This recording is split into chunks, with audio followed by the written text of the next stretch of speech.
Salut, ici Axel, je te souhaite la bienvenue dans ce nouvel épisode dans lequel j'aimerais revenir sur cette notion des 4 cerveaux. Mais avant ça, j'aimerais revenir sur c'est quoi cette puissance que l'on a dans cette petite boîte entre nos deux oreilles. Et ensuite, promis, on regarde ensemble qu'est-ce que c'est que ces 4 cerveaux. Nous avons 1,5 kg de matière, c'est celle de notre cerveau qui est juste là, entre nos deux oreilles. 1,5 kg qui consomme 10 watts, donc c'est quasiment rien. 1,5 kg, je te donne la puissance, 87 milliards de neurones. Chaque neurone est capable d'avoir 10 000 connexions neuronales. Dans chacune de ces connexions neuronales, on peut avoir des impulsions électriques ou on peut avoir de la chimie, des neurotransmetteurs. Aujourd'hui, on en connaît 125. Je te laisse faire la multiplication. 87 milliards multiplié par 10 000 multiplié par 125, ça se donne les possibilités d'informations différentes que notre cerveau est capable de traiter.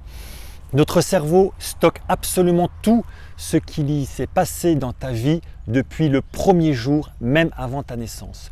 Le cerveau est capable de pouvoir avoir une certaine plasticité, donc de pouvoir changer au cours de sa vie. Le cerveau fonctionne 24/24, 7/7, il ne se repose jamais. Le cerveau est capable de se réparer. Le cerveau, dans cette boîte de 1,5 kg, c'est la machine la plus puissante qui existe aujourd'hui sur Terre. Alors, on en a tous, elle est là. Comment on peut faire pour l'exploiter au maximum? Il y a beaucoup de solutions. Il y en a une qui est de comment fonctionner dans l'harmonie, dans la fluidité de ce cerveau, et c'est là que j'aimerais revenir sur cette notion des 4 cerveaux. Bien sûr, on en a 4, mais il y a 4 fonctionnalités qui sont très différentes. Tout cela nous vient bien entendu des neurosciences. La première qui est importante sur laquelle j'aimerais venir, c'est ce qu'on appelle le cerveau droit, donc qui est dans le préfrontal juste à droite, qui est le centre de l'image. Le centre de l'image, c'est tout ce qui va te permettre de rêver, c'est ce qui va te permettre d'imaginer, c'est ce qui va te permettre de visualiser.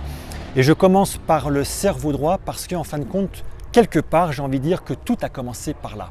Et oui, l'être humain a cette possibilité, c'est de créer des choses qui n'existent pas dans la nature. Mais avant de les créer dans la réalité, il va les créer dans sa tête avec la visualisation, avec le rêve. Le rêve, c'est imaginer un futur qui n'existe pas et c'est pouvoir imaginer en virtuel.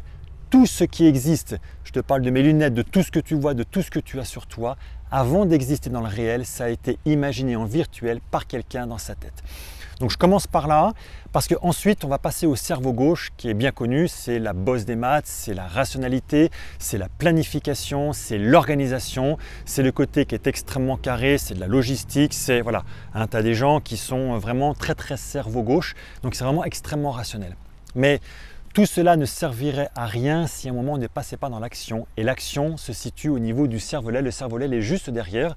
Oh, il n'est pas très gros, mais on a découvert il n'y a pas très longtemps qu'il comporte plus de la moitié de nos 87 milliards de neurones qui sont concentrés à ce niveau-là.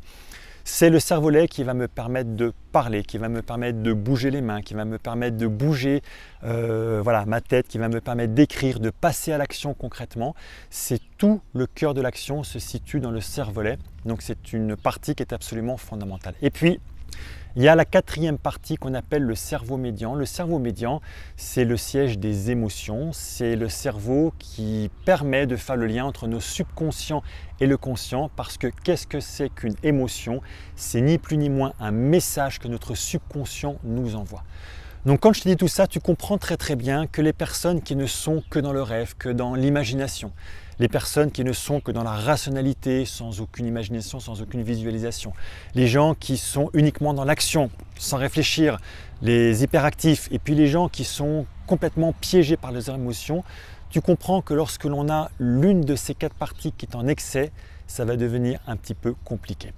Donc tout l'intérêt de pouvoir avoir cette harmonie. Et quand on veut poser un objectif, hein, quand on veut se définir un objectif, c'est important de se dire cet objectif, quelle est la visualisation, quel est le rêve, quelle est la direction que je veux prendre, comment je l'imagine, comment je le visualise concrètement, de faire cet exercice avec des ressentis. Voilà, comment il y a les deux qui fonctionnent, je le visualise, comment je le ressens. Ensuite, comment je me planifie, comment je m'organise pour y aller.